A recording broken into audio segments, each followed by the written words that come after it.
Hello everyone. I, Ms. Bhavna Danesh Munod, welcome you all in Agricultural Development Trust, Shardabai Pawar, Mahila Arts, Commerce and Science College, Sharda Nagar, Baramati. Good day, dear students. Last period we studied about types of monopoly.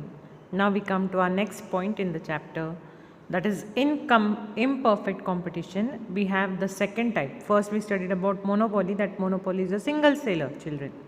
Now we come to our next type, that is oligopoly. Now we'll see what is oligopoly. See, the word oligopoly is derived from two Greek words, that is oligo and poly. See, if you can see, children, two Greek words, oligo and poly. So oligo means few and poly means sailor. That means there are few sailors in the oligopoly market, children. So oligopoly means what? Few sailors in the market, and monopoly means what? Single sailor in the market. And these words are derived from Greek word, children. So oligopoly market is found in few commodities. See, for example, they have told steel, car, scooter, television sets, air conditioner, etc. So where we found few sellers, means the things who are selling few in the market. Which things will be there? For example, they have given steel are there, car, scooter, television sets. Everyone is not selling. Only few persons sell this. That is called as oligopoly market, children. So a market situation where there are few sellers in the market selling homogeneous or differentiated products, children, that is called as oligopoly. Now we come to the definition part of oligopoly, that a situation in which a particular market is controlled by a small group of firms. See, oligopoly is defined as a situation in which a particular market is controlled by a small group of firms.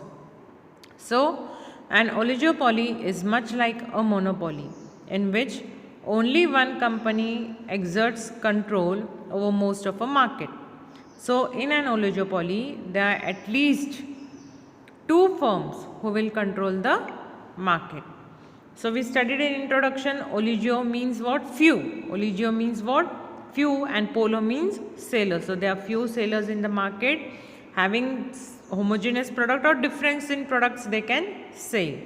Then the definition about oligopoly, they are telling that a situation in which a particular market is controlled by a small group of firms, that is called as oligopoly.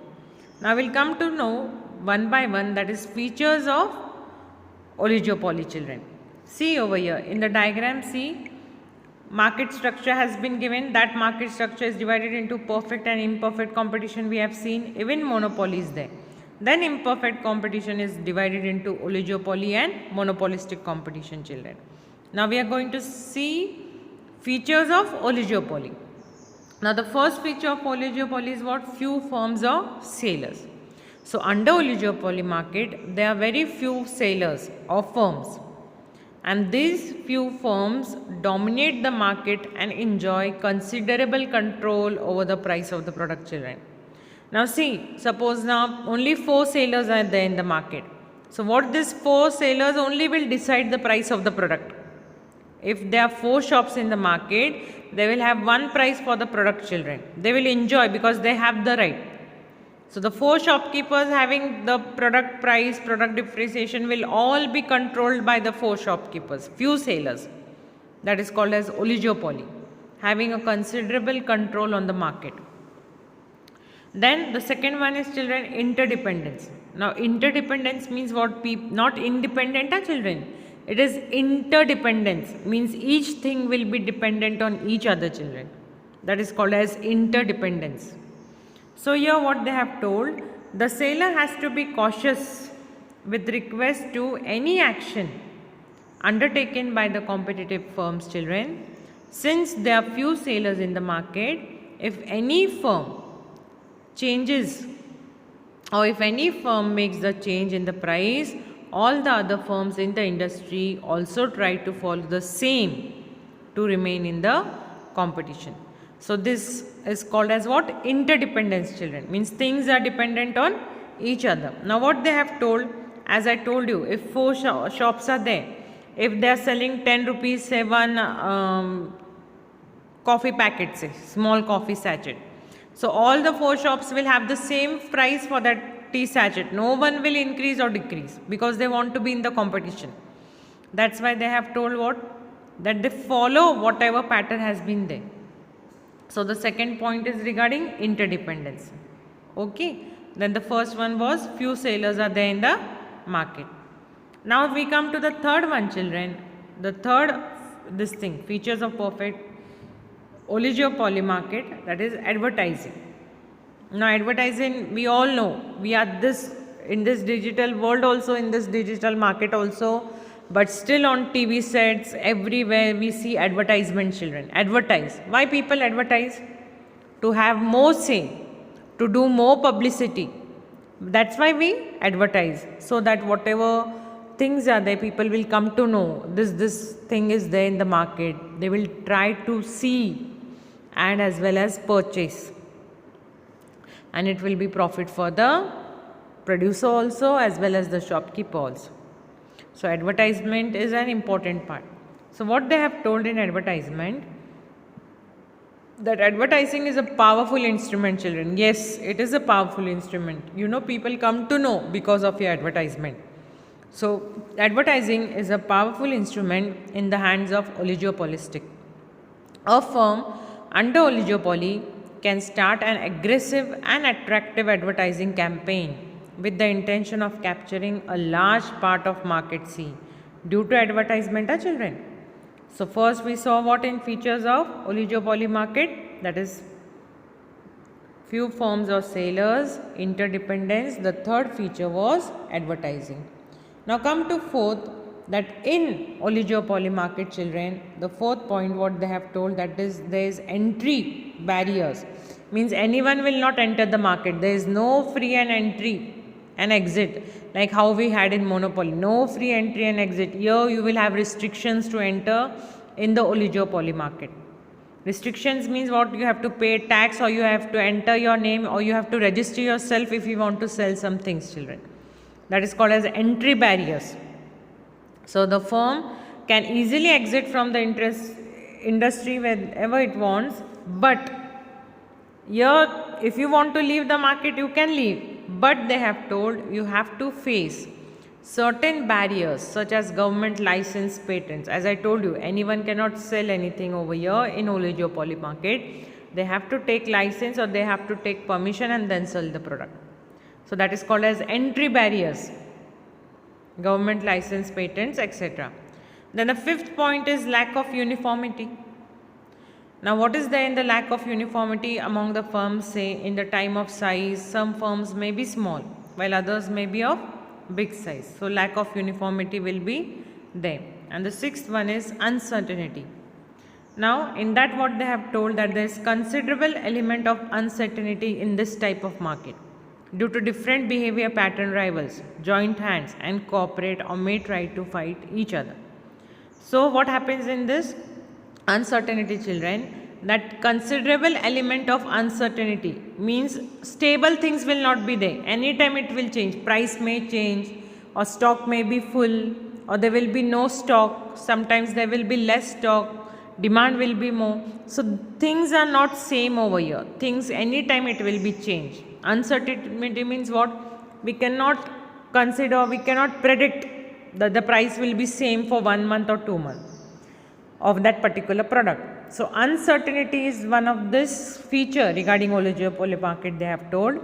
This type of market, due to different behavior pattern, rivals join hands and cooperate or may try, due to competition they may try to fight with each other. This happens in oligopoly market.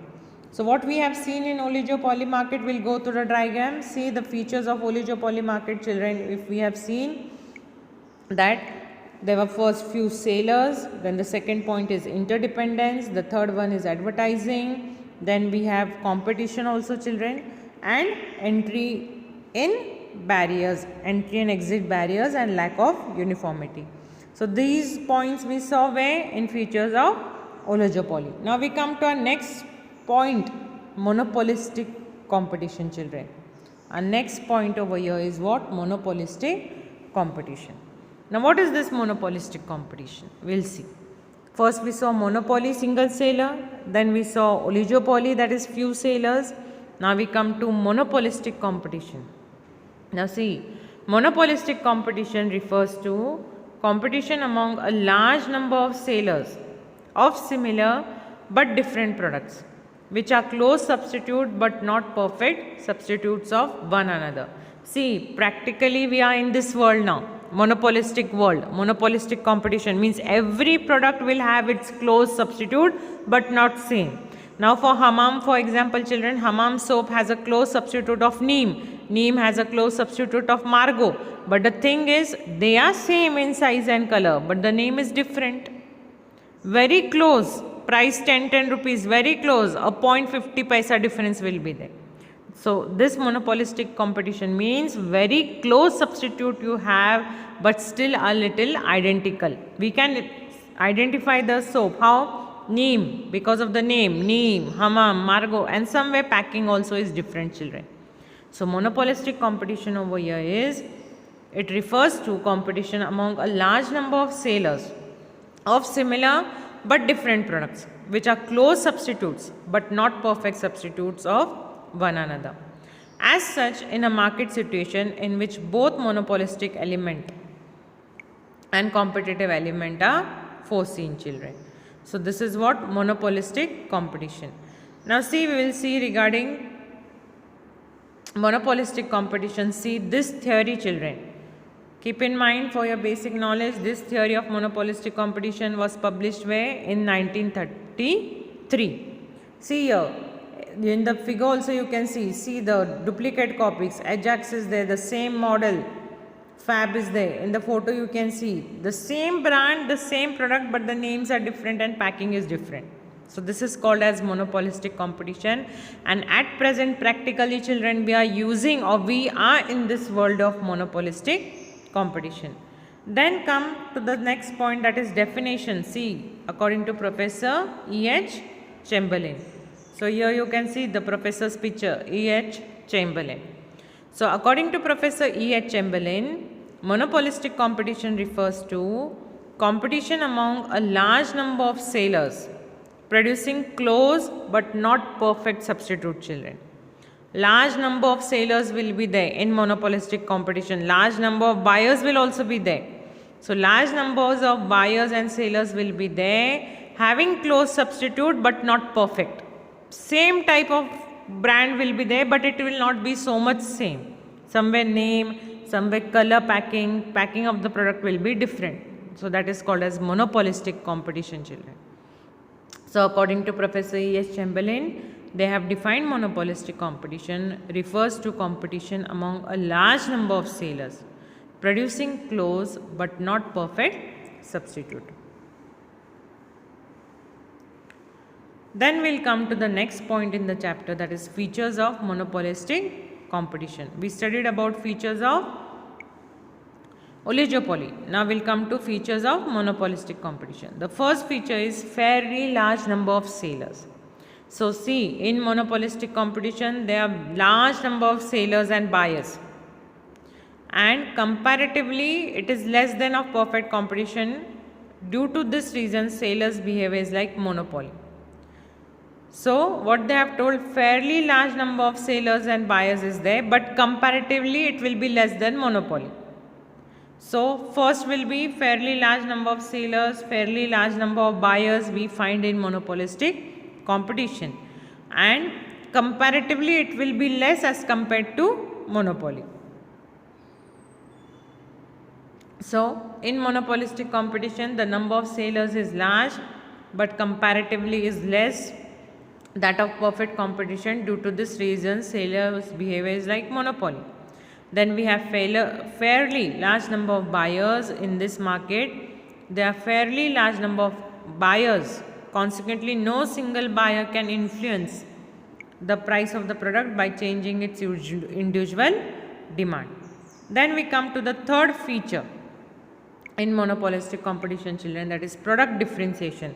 Now product differentiation means what? Product will be identified by different name, by different color, by different packing, children. Now see, compared to, see, for example, if I tell you Dairy Milk is there, Per Cadbury is there, also Kit Kat is there, but we can identify. How we identify those Cadburys? Because they have packing different, they have name different, they have color different and labeling different. So in monopolistic competition, children, there will be product differentiation. Product can be identified. So product differentiation is the main feature of monopolistic competition. In this market, there are many firms producing a particular product, but the product of each firm is somewhere differentiated from the product of every firm in the market, children. So this is the form of product differentiation. So it may be in brand name, trademarks, packaging, container shape, anything it will be. So they have given you example in a textbook, mobile handsets are there, cold drink, etc. Then the next feature of monopolistic competition is free entry and exit. For oligopoly market, we are having restrictions, we are having barriers. But in monopolistic competition, children, there is free entry and exit. No barriers, no restrictions by the government. So under monopolistic competition, freedom of entry and exit. So that is, any new firm can enter the market, and if there is profit, similarly they can leave the market and it is difficult to survive. Then the next is selling cost. Now see, what is selling cost? Selling costs are peculiar to demand in monopolistic competition. It refers to the cost incurred by the firm to create more demand for its product and increase volume of sales. So it includes expenditure on advertisements, radio and television broadcast, hoardings, exhibitions, window display, free gifts, free samples. So selling cost means what, children? They can ask, define selling cost or explain selling cost. So what you can say means whatever the producer require regarding the expenses of his product.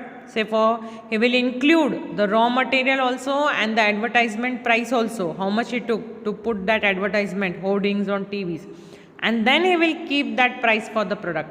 So while noticing all these points, keeping the price of the product, he can gain attention of customers. So that is called as selling cost.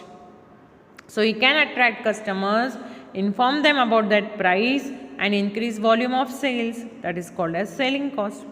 So selling costs are peculiar to demand in monopolistic competition. Only it refers to the cost incurred by the firm.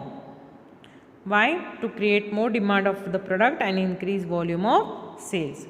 Then the next feature, children, regarding monopolistic competition is close substitute.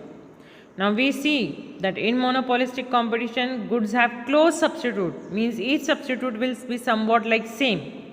So example, they have given over here different brands of soaps and toothpaste, that I gave you first example only regarding soaps. So close substitute of each other will be there in monopolistic competition. Then the next one is concept of group.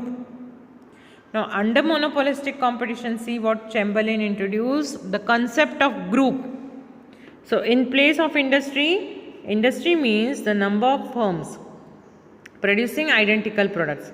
So group means producing differentiated products which are closely related. Example, group of firms producing medicines, automobiles, etc. So concept of group will be there in monopolistic competition. That means what? A group of people coming together and making a product and selling it. So for example, they have given medicines. Medicines means a group of companies will come together and make a medicine. Automobiles, etc. Now see, for COVID, practical example, COVID pandemic, who was there in Pune? Who introduced this, children? Regarding COVID shield vaccine. That first vaccine was introduced by that particular pharmaceutical company. Then everyone got a knowledge and then they started selling the medicines. So group of people coming together and making a medicine, that is allowed in monopolistic competition and selling that product.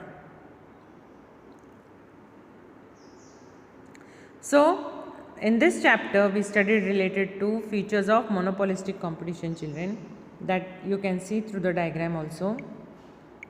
That is, large number of firms will be there. Large number of buyers will be there, large number of sellers will be there, children. Free entry and exit, no restrictions, no barriers. Then control over the price will be there as group of firms are working together. Then heavy expenditure on advertisement and other selling costs will be included. Product variation will be there and product differentiation will be there. That means we can identify the product. So these are the features of what? Monopolistic competition. So in this chapter, children, very interesting chapter, we studied about types of market. In that we studied regarding types of market: monopoly, monopolistic competition, oligopoly. Okay, perfect competition, imperfect competition, and what is market. So in this chapter we studied about forms of market, and any queries you will have we will discuss during online lecture. Till then, bye children, and thank you.